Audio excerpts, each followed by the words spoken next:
Dara atong bisita mga lodi guys oh. Si Aaron at si Jihan oh. Pinangga mo na sila mga lodi guys. Kay mahal na sila par mga lodi guys. 6K ang par ani lodi guys. Mao ning pinangga na ho.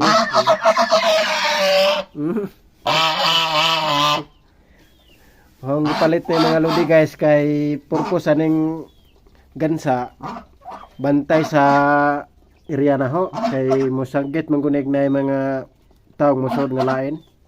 Aaron.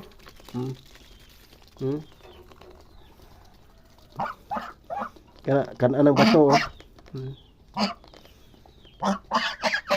Mao ni pinangga na ni guys kay 6K po ni guys. Wala ra na to.